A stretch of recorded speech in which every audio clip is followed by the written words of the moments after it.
Hello, and welcome to the Way of the Lion Narnian Apologetics course. We are considering the Voyage of the Dawntreader as a way to think about witnessing to the egocentric. So far we have thought about scriptural reliability and Christian example. This time we're going to continue on our own voyage, considering the value of the cumulative case.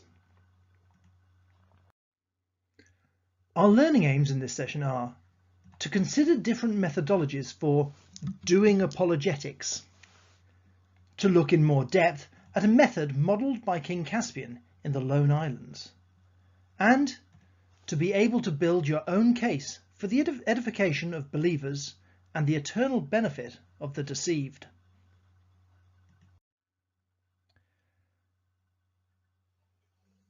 Apologetics is not a single discipline. There are a range of views and ideas about how to do it. A good book for more information is 5 Views on Apologetics, edited by Stephen Cowan et al. This book contains chapters written by such luminaries as William Lane Craig and Gary Habermas. I think that there are only 2 main branches of apologetics, I think, and a third not yet fully formulated. The main 2 are evidential, including classical, evidential and cumulative, and presuppositional, including Van Tillian, axiomatic and at least half of Reformed epistemology. The third branch is typological, which is my study, and this course proposes but has not yet had PhD work on it, though I am considering pursuing that course.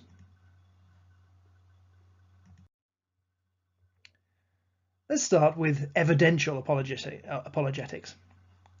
Broadly speaking, this is providing evidence for the biblical worldview from nature and experience, then going on to provide further evidence to narrow the field to the Christian conception of God. There is some internal debate on the value of miracles as evidence, but otherwise all subsets follow a similar pattern. This would include the work of R.C. Sproul, Richard Swinburne, John Warwick Montgomery, William Lane Craig, and, crucially for this series, C.S. Lewis. Presuppositional. This method presupposes that God exists, and the Christian worldview is true. It says that no rational thought or argumentation can be undertaken without the reality of God, and thus anyone seeking to disprove God is sawing off the branch he is sitting on. The 2 main branches, no pun intended, of this method are proposed by the main thinkers behind them, Cornelius Van Til and Gordon Clark.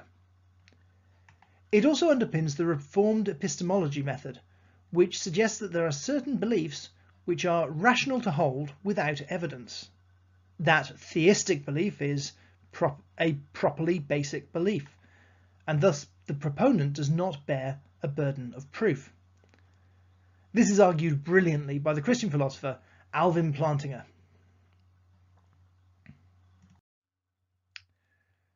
Typological apologetics. This is my own pet theory and is not as developed as the other branches. It is roughly an extension of what John Stackhouse called person-centered apologetics. I propose that there are certain clusters of beliefs that make up one's spiritual noetic structure, and that these can be identified like using the Myers-Briggs index. Not actually using the Myers-Briggs index, just like something like that. Evidence is person-specific according to their subjective epistemological framework, SEF, and thus by identifying a typology, one can choose which arguments or phrasing can be most persuasive to that person. I owe this insight to Dominic Marbaniang's paper called Defend God, I Would As Soon Defend a Lion, taking from a quote by Charles Spurgeon, which is available on academia.edu for free. When Caspian, Edmund Lucy, Eustace and Reepicheep are apprehended by slavers in the Lone Islands, Caspian is quickly sold to Lord Byrne. Byrne tells Caspian that he reminds him of his king, Caspian's father, Caspian IX. Caspian proceeds to build a case to confirm his identity. I quote from chapter 3. "My lord," he said, "I am your master. I am Caspian, king of Narnia." "You make very free," said the other. "How shall I know this is true?" "Firstly, by my face," said Caspian. "Secondly, because I know within 6 guesses who you are. You are one of those 7 lords of Narnia whom my uncle Miraz sent to sea, and whom I have come out to look for. Argos, Byrne, Octesian, Restimar, Mavrimorn, or I've forgotten the others. And finally, if your lordship will give me a sword, I will prove on any man's body, in clean battle, that I am Caspian, son of Caspian, lawful king of Narnia, lord of Cair Paravel, and emperor of the Lone Islands." "By heaven!" exclaimed the man. "It is his very father's very voice and trick of speech. My liege, your majesty." And there in the field he knelt and kissed the king's hand. End quote. Caspian gives not 1 reason, but 3, and a 4th is compelling to Byrne. Apologists like William Lane Craig have built their career on doing something similar. They provide a cumulative case, showing that belief in God is more rational than any alternative. Even if the first argument doesn't convince a skeptic, giving 5 strong arguments makes escape from the conclusion unreasonable. Let's consider William Lane Craig's model. William Lane Craig is a seasoned debater and defender of Christianity. He's also a philosophy professor at Houston Baptist University and Talbot Seminary at the same time, as well as being the author or editor of over 30 books. For more information, his website is reasonablefaith.org. I saw him when he came to the University of Birmingham, where he also earned his first PhD, for a debate. He is slightly unusual in his defence of Christianity, in that he will tell his opponent his proposed argumentation in advance of the debate. Even with this advantage, his opponents rarely, if ever, depending on your bias, get the better of him. He lays out a 5-piece argument, each piece making escape from a theistic conclusion more difficult. The usual arguments are cosmological, teleological, ontological, moral, and historical. There follows a summary of these main arguments. William Lane Craig uses a form of this, which was of the cosmological argument, which was developed by an 11th century Islamic thinker, Al-Ghazali, hence its Arabic name, the KALAM cosmological argument. This has 2 premises and a conclusion. Whatever begins to exist has a cause. The universe began to exist. Therefore, the universe has a cause. He proceeds to support premise 2 with scientific theories, including the Big Bang theory, Einstein's theories of relativity, and the Borde-Guter-Vilenkin theorem. Having shown 1 to be rational, 2 to be inescapable, he goes on to articulate the sort of cause that necessarily follows. That is, an uncaused personal creator of the universe, who, apart from the universe, is beginningless, changeless, immaterial, timeless, spaceless, and infinitely powerful. Does that sound like someone you know? This argument might engage scientists or sciencists, since it relies on areas of knowledge usually connected to the study of science. Teleological. Having shown that the most reasonable position for there being something rather than nothing is that it had a beginning and thus a cause that looks a lot like the classical definition of God, Craig proceeds to look at the quality of that creation. The teleological argument is also called the fine-tuning argument, or the argument from design. It argues that the universe is minutely designed for the development of intelligent life. Everywhere else we see this level of design, an intelligent agency is involved. Common examples are watches, computers, and books. Therefore, it is most reasonable to conclude the existence and participation of an intelligent agency, such as a watchmaker. This is another area which might engage mathematicians and physicists, since it involves incomprehensibly large numbers of probability. This argument has a long history of development, and many philosophers have adopted and adapted it for their own time and culture. Socrates was the first recorded proponent, and Plato and Aristotle put their own slant on it. Al-Ghazali used it in the 11th century Persia. It was one of Thomas Aquinas' 5 ways. William Paley phrased it as the watchmaker analogy in his seminal work Natural Theology. In our own time, Richard Swinburne and John Lennox attest to the reliability of it. Antony Flew was an atheist philosopher until he honestly wrestled with the design issue and concluded that theism must be true. We have more information about the universe daily, and the case keeps getting stronger. Hugh Ross of Reasons to Believe likes to say that if you are not satisfied with the evidence for God today, wait a week. He claims that the evidence gets 1,000,000 times stronger every week.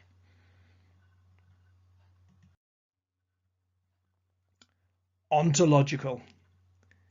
The ontological argument is a very philosophical argument which can be difficult for lay people to grasp. It was first formulated in 1078 by Anselm of Canterbury, who said, "If it is possible that God exists, then it follows logically that God exists." Later thinkers, notably René Descartes, in the 17th century tried to pin it down a bit more, with sometimes disastrous results. When I first encountered it in a book called Sophie's World, which changed my life by the way, it seemed circular and incredibly weak. Since then, Alvin Plantinga has taken it up and put it in terms of modal logic. If it is possible that a maximally great being exists, then he exists in a possible world. If a maximally great being exists in a possible world, then he must exist in every possible world, or he would not be maximally great. Since the actual world is one of the possible world array, the maximally great being must exist in this world. What this does to the objector to the Christian faith is heap upon them a heavy burden of proof, since they would have to show that the maximally great being is a logical contradiction, like a four-sided triangle or a square circle. For the defender in this interaction, we only have to show that the God hypothesis is viable for it to be compelling. The moral argument. The moral argument is one of the most often misunderstood and thus caricatured arguments. To define it, therefore, it may be helpful to state what it is not. It is not a statement that all non-Christians are awful people who steal sweets from children and kick puppy dogs, while all Christians are morally pure and virtuous in all things. I know from bitter personal experience that the opposite can also be true. The moral argument is another philosophical evidence which is closely related to presuppositional apologetics. Here's what it is. It can be phrased as: if God does not exist, objective moral values and duties do not exist. Objective moral values and duties do exist. Therefore, God exists. This is a position which C.S. Lewis uses to good effect in his opening chapters of Mere Christianity. right and wrong as a clue to the meaning of the universe. His argument is drawn from the law of conscience, which we all, regardless of theological or philosophical bent, adhere to. We all know torturing children for fun is wrong, just as we know that helping someone who can't help themselves is right. The question is not about what actions are right or wrong, but what is our foundation for believing these terms to be anything more than a statement of popular opinion or personal preference? The classic test case for this, as outlined in previous episodes of The Way of the Lion, is the Nuremberg trial, where the high-ranking Nazi leaders were held to account for the Holocaust. The trials nearly failed because the defence solicitor argued that they were acting in accordance with their national laws at the time. The Allied prosecution eventually came back that there was a law above the law by which all men must stand trial. Every time we say, "That's not fair," or "You can't do that," we're appealing not to personal or even social morality, but to the law above the law. The historical argument. Christianity is unique in having a central doctrine rooted in historically verifiable events. Most other theistic or deistic worldviews are taken on faith, with personal experience being the trump card for believers. Islam, Mormonism, and the Watchtower Society forbid, or seriously disapprove, of questioning or examining any claims too closely, or from an antagonistic perspective. Christianity, by contrast, actively encourages a skeptic to verify by academic procedures the claim of the resurrection and other central teachings. This study has been done by very many scholars, including William Lane Craig in his doctoral work and Gary Habermas in many of his published works. The argument runs as follows. If Jesus were raised from the dead, then his claims of divinity are corroborated. Jesus did rise from the dead. Therefore, he is God. Premise 2 is supported by at least 3 facts accepted by almost all historians and scholars: the empty tomb, the post-mortem appearances, and the origin of the disciples' belief in the resurrection. The strongest case against this position is a denial of miracles, which is circular reasoning, invoking the conclusion to test the conclusion. It makes it a very compelling argument for anyone with a slightly open mind. Personal experience. This final argument is entirely subjective and not compelling to people who don't know you. It can only be powerful to people who first know that you are a reliable witness. If you are known as a truthful and honest person, then this can be the strongest tool in your box. People can pick apart history, philosophy, and science to tie you up in knots, but there is no one on the planet more authoritative on your own experience than yourself. If you have experienced a miracle, had your life turned around by Christ, or experienced his surpassing peace in your life, then that can be an amazing witness. You can also, as the Bible often does, invite people to taste and see that the Lord is good. Jesus can be known and experienced in a relational way by any who truly seek him.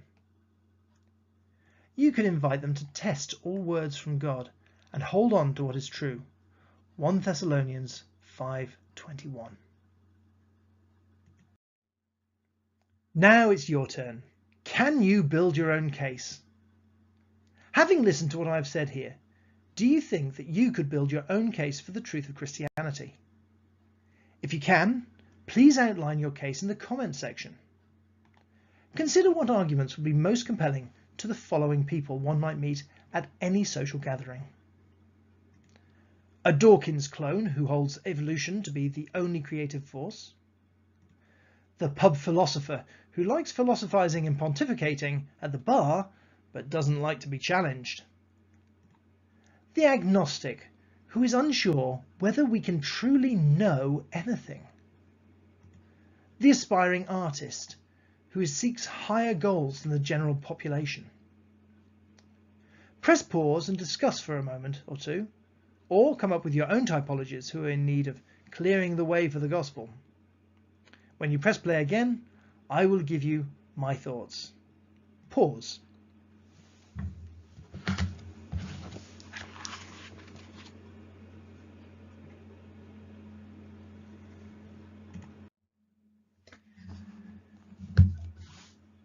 The Dawkins disciple will probably hold that all his beliefs are rational and scientifically based. Much can be achieved by couching creation in scientific terms to give it the authenticity that he felt it lacked at Sunday school. A help here can be Hugh Ross's work on making a testable model of creation. Both the cosmological and the teleological arguments will appeal to this personality type. The pub philosopher likes to be agreed with. If you can agree with him about a lot of things, notably morality and objective facts. Then offer him a firm foundation for them which will be intellectually satisfying. I suggest the moral argument is sufficiently deep, but not too deep for this character.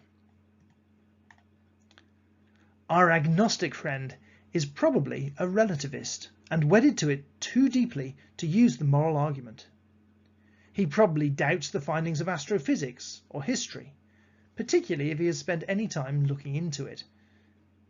For him, the ontological argument might work, since it doesn't try and prove things in the usual way, a way that he has become disillusioned with. The artist creates beauty and imbues it with meaning. This is something that God does par excellence in creation and using the tapestries of people's lives. For them, the heavens may well declare the glories of God, Psalm 19:1, and the example of Christian lives through the ages, such as Bach, Mendelssohn, Philip Bliss, or Raphael. A combination of the cosmological, teleological, and personal arguments may sway the conversation Christward. Of course, these are just thoughts, and the most important thing you should do in a conversation is to listen. God has given us 2 ears and 1 mouth, so we should listen twice as hard as we talk.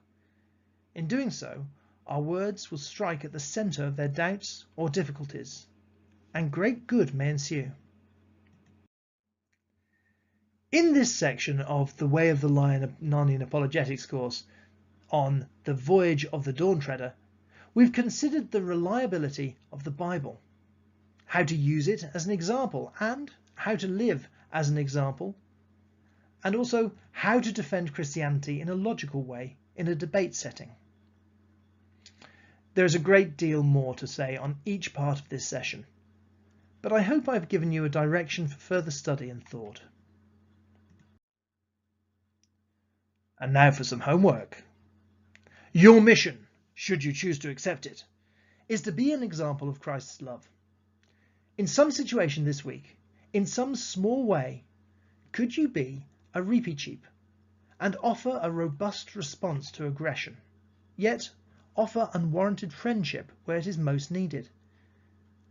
If you are struggling to find aggressive opponents, then I suggest posting some scripture on social media or mentioning at work that you believe Jesus is God incarnate and asking if anyone has an opinion about that. Please leave a comment below to let the Way of the Lion community know how it goes. Thank you for sailing with me through the seas of the cumulative case. Our learning aims in this session were to consider different methodologies for doing apologetics, which we did with reference to the evidential, presuppositional, and typological models. To look in more depth at a method modelled by King Caspian in the Lone Islands, which we did by using William Lane Craig's approach as an exemplar. and to be able to build your own case for the edification of believers and the eternal benefit of the deceived, which we did in the exercise. If we have hit these targets together, then please consider liking this video. If you would like to continue our adventure, then please subscribe and click on the bell to be notified of the next part of the Way of the Lion, when we will consider the silver chair. Until then, may Aslan be our good guide.